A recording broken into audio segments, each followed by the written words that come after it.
ஒரு சின்ன பையன் தெருவில் அழுதுகிட்டு இருந்தான். ஏன்பா அழுவுறேன்னு ஒரு பெரியவர் கேட்டார். ₹1 காசை இங்கே தொலைச்சுட்டேன் அப்படின்னா. சரி, அதுக்காக அழாத, அதுக்கு பதிலாக 10 ரூபா தரேன், இந்தா வச்சுக்கோன்னு கொடுத்தார். இந்த 10 ரூபாயை வாங்கி சட்டப்பையில் போட்டுக்கிட்டு அதை விட அதிகமாக சத்தம் போட்டு அழ ஆரம்பிச்சுட்டான். மறுபடியும் ஏன்டா அழறேன்னு கேட்டார் பெரியவர். அந்த ₹1 கிடைச்சிட்டுதுன்னா இப்போ என்கிட்ட 11 ரூபா இருக்குமே, இப்போ 10 ரூபா தானே இருக்கு அப்படின்னு சொல்லிவிட்டு அழறான்.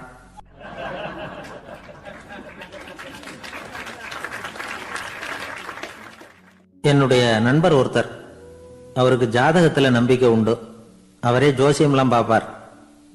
என்ன சார் இந்த காலத்தில் இதையெல்லாம் நம்பிக்கிட்டு இருக்கீங்களே அப்படின்னு கேட்டா, உங்களுக்கு ஒன்றும் தெரியாது சார், இந்த உலகத்தில் ஒவ்வொருத்தரும் அவங்கவங்க செய்கிற நல்லது கெட்டதுக்கு தகுந்த பலனை அனுபவிச்சே தீரணும் பார்.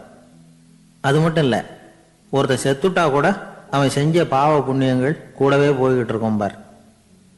அது எப்படி கூட போவோம் அப்படின்னு குதர்க்கமாக கேட்டா, அதுக்கு அவர் ஒரு கதை சொன்னார். அது ரொம்ப சுவாரஸ்யமாக இருந்தது.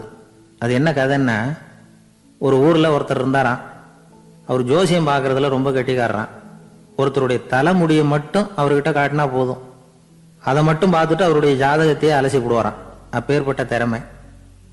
அந்த ஆள் ஒரு சமயம் கன்னியாகுமரி கடற்கரைக்கு போயிருந்திருக்கார். அங்கே கரை ஓரமாக ஒரு மண்டை ஓடு கிடந்திருக்கு.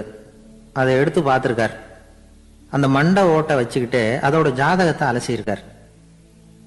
இந்த மண்டை ஓட்டுக்கு உரிய ஆசாமி வாழ்க்கையில் ரொம்ப கஷ்டப்பட்டிருக்கணும், நிறைய கஷ்டத்தை அனுபவிச்சிருக்கணும். அது தாங்க முடியாம தான் கடல்ல விழுந்து தற்கொலை பண்ணிட்டு இருக்கான் அப்படிங்கிறத அவர் கணிச்சுட்டார். இருந்தாலும் இந்த மண்டை ஓடு இன்னமும் அனுபவிக்க வேண்டியது பாக்கி இருக்கு அப்படிங்கிறத அவர் உணர்ந்தாராம். அது சரி, ஒருத்தன் உயிரோடு இருக்கிற வரைக்கும் நல்லது கெட்டதை அனுபவிக்க முடியும், செத்ததுக்கு அப்புறமும் பாக்கி இருக்குன்னா அதை எப்படி அனுபவிக்கிறது? இந்த மண்டை ஓட்டுக்கு இன்னும் கொஞ்சம் பாக்கி இருக்குங்கிறது அவருக்கு புரிஞ்சதே தவிர அதோட அர்த்தம் என்னங்கிறது சரியா விளங்கல. சரி, இதை இன்னும் கொஞ்சம் விவரமா ஆராய்ச்சி பண்ணுவோம் அப்படின்னு நினைச்சுக்கிட்டு அதை தன்னுடைய வீட்டுக்கு எடுத்துட்டு போயிட்டார். அந்த மண்டை ஓட்டை ஒரு பெட்டியில வச்சு பூட்டினார். தன்னுடைய தனி அறையில அதை பத்திரமா வச்சுக்கிட்டார். தினமும் ராத்திரி ஆனதும் தன்னுடைய மனைவியை பார்த்து, நீ போய் பூஜை அறையில தனியா படுத்துக்கோ அப்படின்னு சொல்லிவிட்டு தினம் ராத்திரி 12 மணிக்கு பெட்டியை திறந்து அவர் பார்ப்பார். மண்டை ஓடு அப்படியே இருந்ததை தவிர இன்னும் கொஞ்சம் பாக்கி இருக்குங்கிறதுக்கு அர்த்தம் அவருக்கு விளங்கலை. அந்த மண்டை ஓட்டுக்கு இன்னும் என்ன பாக்கி இருக்க போகுது? இப்படியே ஒரு 10 நாள் போச்சு. அந்த வீட்டம்மாவுக்கு சந்தேகம் வந்துட்டுது. நம்ம வீட்டுக்காரர் நம்மளை தனியா ஏன் தூங்க சொல்றார் அப்படிங்கிற சந்தேகம். உடனே பக்கத்து வீட்டு அம்மா கிட்ட விஷயத்த சொல்லியிருக்கிறாங்க. அந்த அம்மா உடனே, நீ கவலைப்படாத, நான் கண்டுபிடிச்சு சொல்றேன் அப்படின்னு சொல்லிவிட்டாங்களாம். அன்னைக்கு ராத்திரியே ஜன்னல் வழியா எட்டி பார்த்துருக்குறாங்க. இந்த ஆள் மண்டை ஓட்டை கையில வச்சுக்கிட்டு அது திருப்பி திருப்பி பார்த்துக்கிட்டு இருக்கிறான். அதை பார்த்துட்டாங்க. மறுநாள் காலையில அவரோட மனைவியை பார்த்தாங்க. ஏம்மா, உன் வீட்டுக்காரருக்கு நீ முதல் மனைவியா 2வது மனைவியா அப்படின்னு கேட்டாங்களாம். எனக்கு தெரிஞ்ச வரைக்கும் நான் ஒருத்தி தான் அவருடைய மனைவி அப்படின்னாங்களாம் அவங்க. அப்படி இல்லை, நீ அவருக்கு 2வது மனைவி. முதல் மனைவியின் மண்டை ஓட்டை தான் அவர் தினமும் ராத்திரியில் எடுத்து பார்த்துக்கிட்டு இருக்கிறார் அப்படின்னாங்க அடுத்த வீட்டு அம்மா. அப்படியா விஷயம் அப்படின்னு சொல்லிவிட்டு கணவன் வீட்டில் இல்லாத நேரமாக பார்த்து அந்த மண்டை ஓட்டை எடுத்து கொண்டாந்து ஒரு உரல்ல போட்டு உலக்கையால குத்தி நொறுக்க ஆரம்பிச்சுட்டாங்க. வெளியில போயிருந்த அந்த ஆள் அப்பதான் உள்ள நுழைஞ்சார். மண்டை ஓடு உலக்கை கிட்ட குத்து வாங்கிட்டு இருக்கு. அது அனுபவிக்க வேண்டியது இன்னும் கொஞ்சம் பாக்கி இருக்குங்கிறதுக்கு அர்த்தம் எனக்கு இப்பதான் புரிஞ்சுது அப்படின்னாராம் அவர். இந்த கதையிலிருந்து நாம இன்னொரு நீதியையும் புரிஞ்சுக்கணும். அதாவது நம்ம வீட்டை பத்தி நமக்கு புரியாததெல்லாம் அடுத்த வீட்டுக்காரங்களுக்கு நல்லா புரியும். இந்த காலத்துல ஒருத்தர் ஒரு நீச்சல் குளத்துல நீச்சல் அடிச்சுக்கிட்டு இருக்கிறார். காவலுக்கு இருந்தவர் அதை கவனிச்சுட்டார். கரையிலிருந்து சத்தம் போட்டாராம், இதோ பாருங்க, இங்க ராத்திரி 8 மணிக்கு மேல நீச்சல் அடிக்கிறது சட்டப்படி குற்றம், அதுக்கு அனுமதி கிடையாது, தெரியாதா உங்களுக்கு அப்படின்னாராம். இதுக்கு அவரு, ஐயோ நான் நீச்சல் அடிக்க வந்தவன் இல்லைங்க, சும்மா சுத்தி பார்க்க வந்தவன், தடுமாறி குளத்துல விழுந்துட்டேன், நீச்சல் தெரியாது, அதனால தத்தளிச்சுக்கிட்டு இருக்கிறேன் அப்படின்னு கத்துனாராம். கரையில இருந்தவர் பார்த்தார். ஓ அப்படின்னா சரி, அதுக்கு ஒன்றும் தடை இல்லை அப்படின்னு சொல்லிவிட்டு அவர் பாட்டு நடந்து போயிட்டாராம்.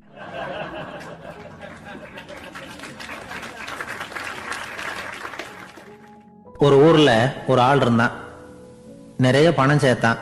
அவனுக்கு சம்பாதிக்க தெரியுமே தவிர செலவு பண்ண தெரியாது. மகா கஞ்சன். காசை கையில் எடுக்கவே மாட்டான். எடுத்தால் செலவு செய்ய வேண்டியிருக்குமே. அதனால் இப்படியே அவன் காலத்தை ஓட்டி விட்டான். வயசாயிட்டுது. அவனுடைய மனைவி ஒரு நாள் கேட்டாங்க, இவ்வளவு நாளா நீங்கள் என்னை எங்கேயுமே அழைச்சிட்டு போனதில்லை, இப்போவாவது அழைச்சிட்டு போகக்கூடாதா அப்படின்னாங்க. எங்கே போகணும்னு சொல்லுன்னா, காசிக்கு போகணும், கங்கையில் குளிக்கணும்னாங்க. இவன் பார்த்தான், இதுக்கு ஏன் அவ்வளவு தூரம் செலவு பண்ணிட்டு போகணும், நம்ம ஊர் ஆற்றுலேயே குளிக்கலாமே, இதுவும் புண்ணிய நதி தான், இங்கே குளிச்சா அங்கே குளிச்ச பலன் கிடைச்சிரும் அப்படின்னா. சரின்னு 2 பேரும் ஆத்தங்கரைக்கு போனாங்க.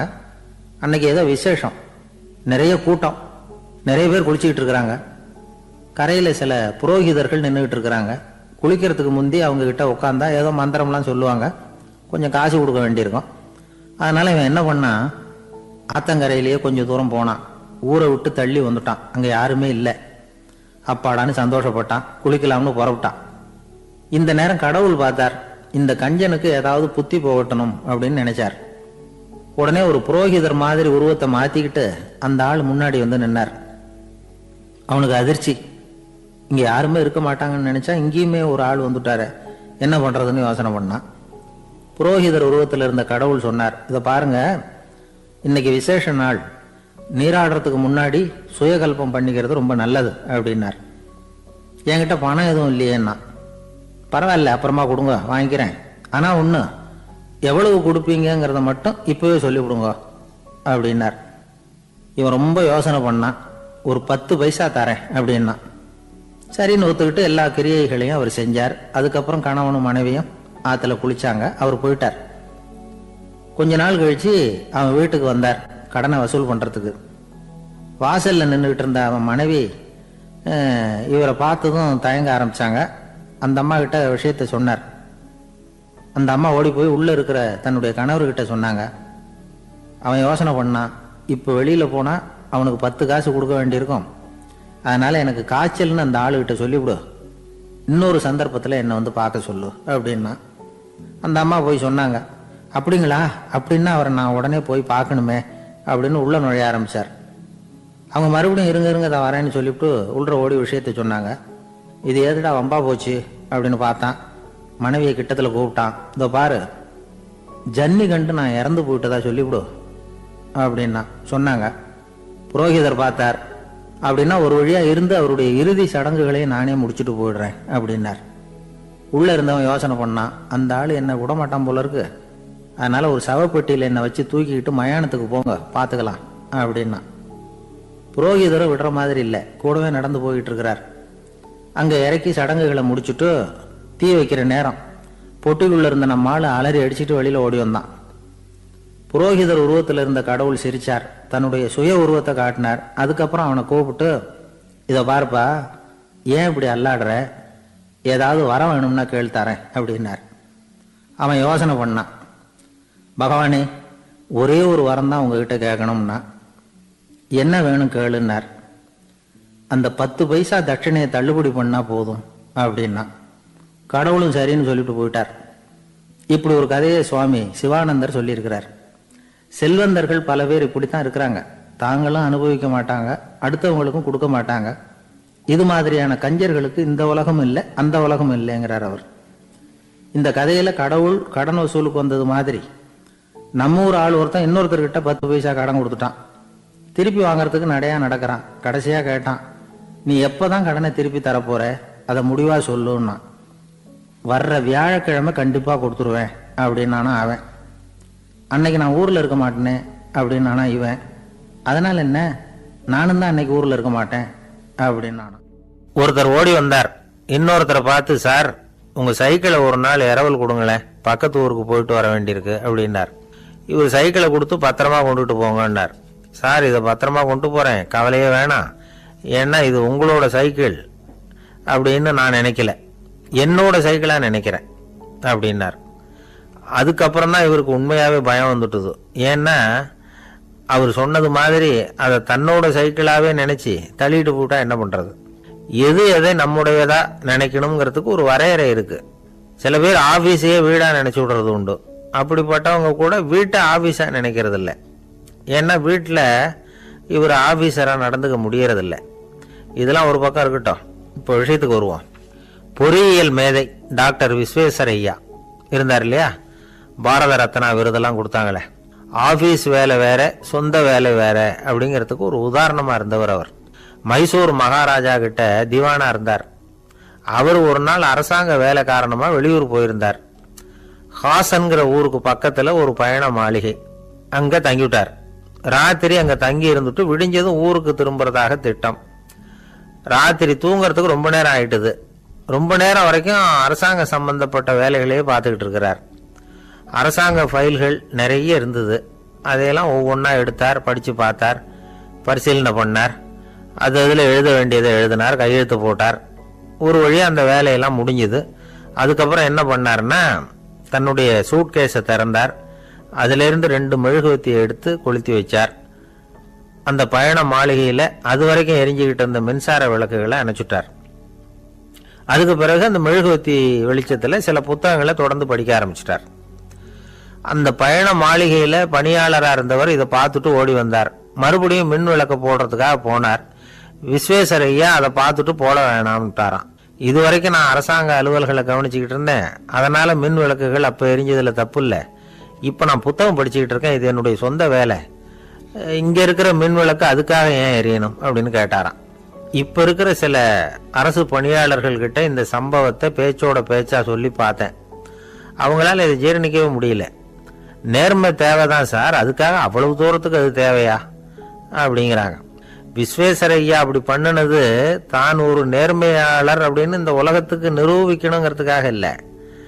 தான் அப்படி நடந்து காட்டினா தன்னை சுற்றி இருக்கிறவங்களும் அதை கேள்விப்படுறவங்களும் முடிஞ்ச அளவுக்கு பொது வாழ்க்கையில் அரசு பணியில் நேர்மையை கடைபிடிக்க முயற்சி பண்ணலாமே அப்படிங்கிறதுக்காகத்தான்.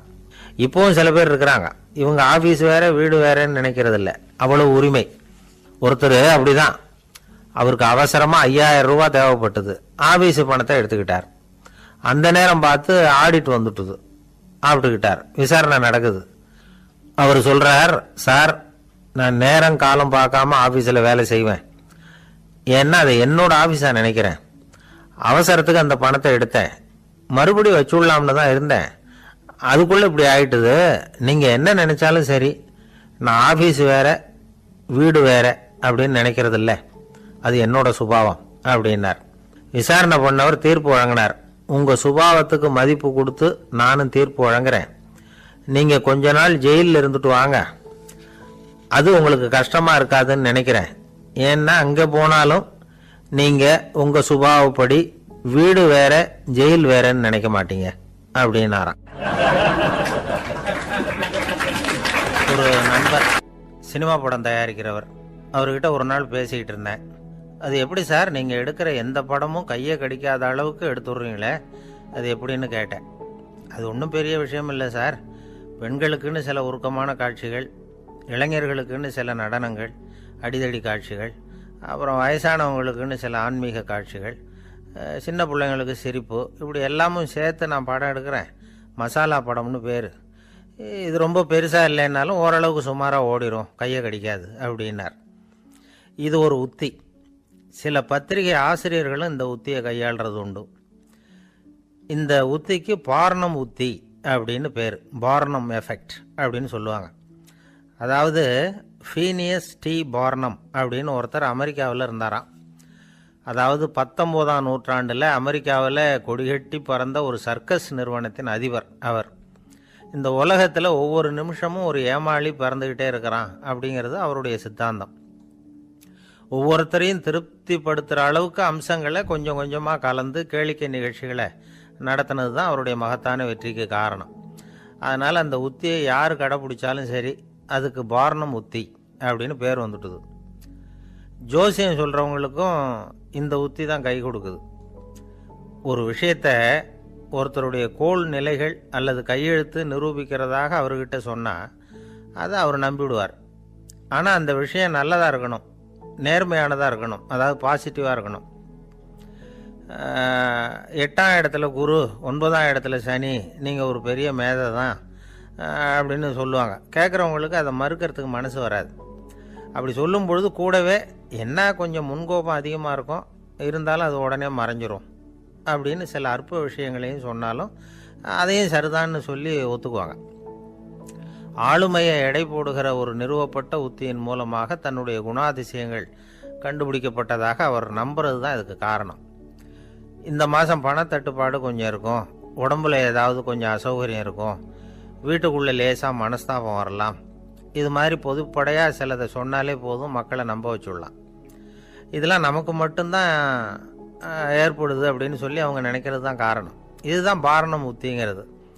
மனிதர்கள் பாராட்டுக்களை விரும்புகிறதும் விமர்சனங்களை வெறுக்கிறதும் பாரணம் உத்தியின் அடுத்த கூறு. அதனால் ஒருத்தருக்கு ஜோசியம் சொன்னாலும் சரி, அவருடைய ஆளுமையை மதிப்பிடுறதாக இருந்தாலும் சரி, அவரை புகழற மாதிரி இருந்தாலும் சரி, அப்படி இருந்தால் தான் அது சரியாக இருக்கும். சாதகமான விஷயங்களை அதிகமாகவும் பாதகமான விஷயங்களை நாசூக்காகவும் சொன்னால் மக்கள் அதை நம்பிவிடுவாங்க. ஒருத்தரை கருமின்னு சொன்னால் ஏற்றுக்க மாட்டார்.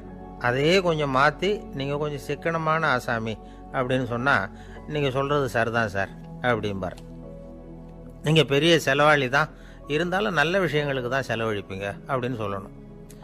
இப்படி இந்த பாரணம் உத்தியை கடைபிடிச்சி இன்றைக்கி வெற்றிகரமாக காலம் தள்ளுறவங்க நிறைய பேர் இருக்கிறாங்க. இந்த உலகத்தில் ஒவ்வொரு நிமிஷமும் ஒரு ஏமாளி பறந்துக்கிட்டே இருக்கிறான் அப்படிங்கிறது தான் ஃபீனியஸ் பார்னம் அவர்களுடைய நம்பிக்கை. அதை விட அடுத்தவங்களை ஏமாளியாக நினைக்கிற மனுஷர்கள் தான் இன்றைக்கி உலகத்தில் ரொம்ப அதிகம். ஒருத்தர் தன்னுடைய மேல் அதிகாரிகிட்ட போய், ஐயா ஒரு நாள் லீவு வேணும், என் தங்கச்சிக்கு கல்யாணம் அப்படின்னார். அவர் பார்த்தார், ஒரு 10 நிமிஷம் வெளியில் இருங்கன்னார். 10 நிமிஷம் கழித்து கூப்பிட்டார், இதை பாருங்கள், நீங்கள் சொல்கிறது பொய், இப்போ உங்கள் தங்கச்சிக்கு ஃபோன் பண்ணேன், அவங்க தனக்கு 2 வருஷத்துக்கு முன்னாடியே கல்யாணம் ஆகிட்டதாக சொல்கிறாங்க அப்படின்னார். உடனே இவர் சொன்னார், சார் இப்போ நீங்கள் சொல்கிறதும் பொய்யாக தான் இருக்கணும், ஏன்னா நிஜமாக எனக்கு ஒரு தங்கச்சியே கிடையாது அப்படின்னார்.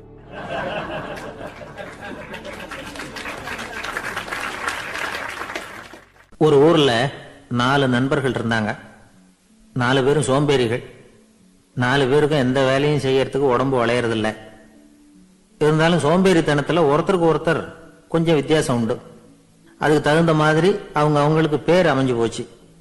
ஒருத்தன் கால் சோம்பேறி, இன்னொருத்தன் அரை சோம்பேறி, அடுத்தவன் முக்கால் சோம்பேறி, கடைசி ஆளு முழு சோம்பேறி. இவங்க 4 பேரும் நண்பர்கள். அப்புறம் எப்படி காரியம் நடக்கும்?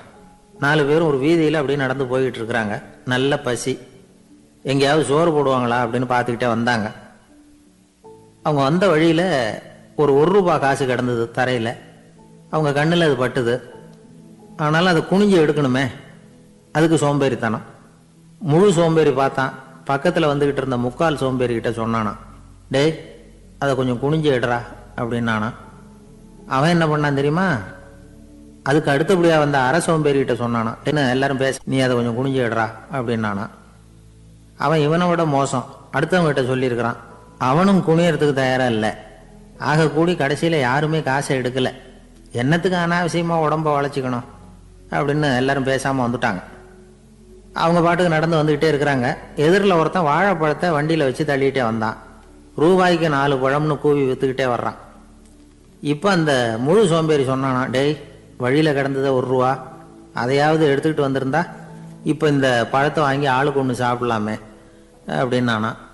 ஆமாம் சாப்பிட்ருக்கலாமே அப்படின்னாங்களாம் மற்றவங்களும். ஆனாலும் திரும்பி போய் அதை எடுக்கணும்னு யாருக்கும் தோணலை. பேசாமல் சோர்ந்து போய் நடந்து வந்தாங்களாம். இருட்டி போச்சு. வழியில் ஒரு கோவில். சரி இங்கேயே படுத்து தூங்குவோம் அப்படின்னா ஒருத்தன். அதுதான் சரின்னாங்க மற்றவங்களும். அப்படியே மண்டபத்தில் படுத்துட்டாங்க. கோவில் அர்ச்சகர் வேலையெல்லாம் முடிச்சுவிட்டு வெளியில் வந்திருக்காரு. இவங்கள பார்த்தாராம். ஏன் இப்படி சோர்ந்து போய் கிடக்குறீங்க அப்படின்னு விசாரிச்சிருக்காரு. 2 நாளாச்சுங்க நாங்கள் சாப்பிட்டு அப்படின்னாங்களாம். அவர் உடனே ஐயோ பாவம் அப்படின்னு சொல்லி பானை, விறகு, அரிசி, தண்ணி எல்லாம் கொடுத்து நீங்களே சமையல் பண்ணி சாப்பிட்டுக்குங்க அப்படின்னு சொல்லிவிட்டு போயிட்டார். இந்த 4 பேருக்கும் சமையல் பண்ணி சாப்பிடணும்னு ஆசையாக தான் இருந்தது. ஆனால் அடுப்பு பற்ற வைக்கணுமே, அதுக்கு தீப்பெட்டி வேணுமே. தீப்பெட்டி இல்லை. இப்போ முழு சோம்பேறி ஆரம்பித்தான். அடுத்தவனை பார்த்து, டேய் கடைக்கு போய் ஒரு தீப்பெட்டி வாங்கிட்டு வாயேன் அப்படின்னு நானா. அவன் வழக்கம் போல் அடுத்தவங்ககிட்ட சொல்லியிருக்கான். அவன் அதுக்கு அடுத்தவங்ககிட்ட சொல்லியிருக்கிறான். கடைசியாக கால் சோம்பேறிக்கிட்ட வந்து சேர்ந்தது. அவனும் அது நம்மால் முடியாது அப்படின்னு பேசாமல் இருந்துட்டான். இப்போ தீப்பெட்டி வேணுமே, அதுக்கு என்ன பண்ணுறது? அவங்களுக்குள்ள பேசி ஒரு முடிவுக்கு வந்தாங்களாம். அதாவது யார் முதல்ல வாயை திறந்து பேசுகிறாங்களோ அவங்க தான் தீப்பெட்டி வாங்கிறதுக்கு போகணும் அப்படின்னு. அவ்வளவுதான். உடனே 4 பேரும் வாயை கெட்டியா மூடிக்கிட்டு படுத்துக்கிட்டாங்க. அவங்க சமையல் பண்ணி சாப்பிட்டாங்களா என்ன அப்படிங்கிறது அர்ச்சகருக்கு தெரியல. சரி பார்த்துட்டு வரலாமேன்னு வந்தார். வந்து பார்க்குறாரு, இவங்க 4 பேரும் அசையாமல் படுத்து கிடக்குறாங்க. அர்ச்சகர் பயந்துட்டார். ஒருவேளை பசி தாங்காமல் செத்து போட்டாங்களோ அப்படிங்கிற பயம், அல்லது நாம் கொடுத்த உணவுப் பொருளில் ஏதாவது விஷம் கலந்துருக்குமோ அப்படின்னும் பயந்தார். அப்படின்னா நம்ம மேலே பழி வந்துருமே அப்படின்னு நினச்சி நடுங்க ஆரம்பிச்சுட்டார். அப்புறம் அவரும் ஒரு முடிவுக்கு வந்தாராம். கோவிலுக்கு பக்கத்துலேயே ஒரு பெரிய குழி இருந்தது. அதில் ஒவ்வொருத்தரையா இழுத்துக்கிட்டு போய் போட்டார். கொஞ்சம் மண்ணை தள்ளினார். காலால் மிதிச்சார். அவர் மிதிச்ச மிதி ஒருத்தன் அடி வயத்தில் போட்டுவிட்டுது. அவன் உடனே வலி தாங்காமல் ஐயோ அம்மான்னு அலறினான். உடனே நடந்தது என்ன தெரியுமா? மற்ற 3 பேரும் துள்ளி எழுந்திரிச்சாங்களாம். அவனை பார்த்து நீ தாண்டா தீப்பெட்டி வாங்க போகணும், நீ தாண்டா வாங்க போகணும், நீ தான் சத்தம் போட்ட அப்படின்னு சொல்லி ஆரம்பிச்சுட்டாங்களாம். அர்ச்சகர் பார்த்தார். இது பேய் மாதிரி தெரியுதுன்னு நினச்சிக்கிட்டு ஒரே ஓட்டமாக ஓடி போட்டாராம். கிராமப்புறங்களில் இப்படி ஒரு கதையை சொல்கிறது உண்டு. சோம்பல்ங்கிறது நம்ம முன்னேற்றத்துக்கு பெரிய தடை அப்படிங்கிறத நாம் புரிஞ்சுக்கணும். அதுதான் இந்த கதை சொல்கிற நீதி. ஒரு பள்ளிக்கூடத்தில் ஒரு புதுமையான போட்டி நடந்துதான். அதாவது சோம்பேறித்தனத்துக்கு பரிசு. அதில் 2வது பரிசு யாருக்குன்னு அறிவிச்சாங்க. ஒரு பையன் எழுந்திரிச்சு மெதுவாக நடந்து போய் பரிசை வாங்கிட்டான். அடுத்தது முதல் பரிசு யாருக்கு அப்படின்னு அறிவிச்சாங்களாம். அவன் கடைசி வரிசையிலேருந்து கத்துனானான், ஐயா அதையும் அந்த பையன் மூலமாகவே கொடுத்து அனுப்பி வச்சுருங்க, இங்கே வந்தது நான் வாங்கிக்கிறேன் அப்படின்னு. ஒரு ஊரில் ஒரு ராஜா இருந்தார். அவர் ஒரு நாள் காலையில் அரண்மனையில் மேல் மாடத்தில் வந்து நின்றுக்கிட்டு இருந்தார். அப்போ ஒரு ஆள் வீதியில் ரொம்ப வேகமாக ஓடிக்கிட்டு இருக்கான். அதை ராஜா கவனிச்சார். அவன் மனசில் ஏதோ ஒரு தவிப்பு இருக்குங்கிறத புரிஞ்சுக்கிட்டார். உடனே அரண்மனை சேவகர்களை கூப்பிட்டார். அந்த ஆளை இங்கே அழைச்சிட்டு வாங்க அப்படின்னார். இவங்க ஓடி போய் அந்த ஆளை அழைச்சிட்டு வந்தாங்க. மன்னர் முன்னாடி நிறுத்தினாங்க. மன்னர் அவனை நிமிர்ந்து பார்த்தார். எதுக்காக இவ்வளவு வேகமாக ஓடிக்கிட்டு இருக்கிற அப்படின்னு கேட்டார். இதுக்கு அவன் சொன்னா, மன்னா நம்ம கோட்டையின் வடக்கு வாசல் இருக்கு இல்லையா, அது ஓரமா ஒரு பெரிய பாறாங்கல் கிடக்கு. அதுக்கு அடியில் நான் ஒரே ஒரு வெள்ளி நாணயத்தை புதைச்சி வச்சிருக்கேன். அது இப்போ எனக்கு தேவைப்படுது. என்னுடைய மனைவிக்கு ஒரு பரிசு வாங்கி கொடுக்க வேண்டியிருக்கு. அதுக்காக தான் அவசரமாக ஓடிக்கிட்டு இருக்கிறேன் அப்படின்னா. மன்னர் யோசனை பண்ணார். அப்புறம் சொன்னார், அதுக்காகவா இப்படி ஓடுற? பரவாயில்ல, அதை பற்றி கவலைப்படாத. நான் உனக்கு 10 வெள்ளி காசுகள் தர்றேன், வாங்கிட்டு திரும்பி போ அப்படின்னார். இவன் தலையை சொரிஞ்சான். மன்னா நீங்கள் கொடுக்கறத ரொம்பவும் மகிழ்ச்சியோடு வாங்கிக்கிறேன். இருந்தாலும் அதுக்கப்புறம் அந்த வடக்கு வாசலுக்கு போய் அங்கே இருக்கிற ஒரு நாணயத்தையும் எடுத்துக்கிட்டு போயிடுறேனே அப்படின்னு நான். இதை பாருப்பா, அந்த ஒரு நாணயத்தை மறந்துடு, உனக்கு 100 வெள்ளி நாணயங்கள் தரேன் இருக்கார். மன்னா ரொம்ப மகிழ்ச்சி, உங்கள் மாதிரி தாராள குணம் வேற யாருக்கும் வராது. நீங்கள் கொடுக்குற 100 நாணயங்களையும் வாங்கிக்கிறேன். இருந்தாலும் வடக்கு வாசலுக்கு போய் அதையும் எடுத்துக்கிட்டா 101 ஆயிடுமே அப்படின்னு நானா. இதை பாருப்பா, அந்த ஒரு நாணயத்தை மறந்துடு, அது எக்கேடாவது கெட்டு போட்டோம். நான் உனக்கு 100 பொற்காசுகள் தரேன், அதையாவது வாங்கிட்டு வந்த வழியிலேயே திரும்பி போடுன்னாராம். தங்க நாணயங்களே தரேன்னு சொல்றீங்க, தாராளமாக வாங்கிக்கிறேன். இருந்தாலும் வடக்கு வாசலுக்கு போய் அப்படின்னு மறுபடியும் ஆரம்பிச்சான். அரசர் வந்து பொறுமை இழந்துட்டார். கடைசியாக ஒரு முடிவுக்கு வந்துட்டார். இதை பாருப்பா, உனக்கு என்னுடைய ராஜ்யத்திலேயே பாதியை கொடுத்துட்றேன், அப்படியாவது திருப்தியா திரும்பிப்போ அப்படின்னாராம். மன்னா உங்களுடைய பெருந்தன்மைக்கு ஈடு இணையே கிடையாது.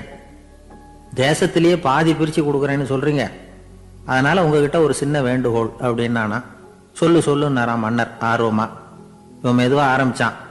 அப்படி இந்த ராஜ்யத்தை 2ஆ பிரிக்கிறப்போ அந்த வடக்கு வாசல் இருக்கிற பக்கத்தை என்கிட்டயே கொடுத்துருங்கோ அப்படின்னானா. மன்னர் அசந்து போயிட்டார்.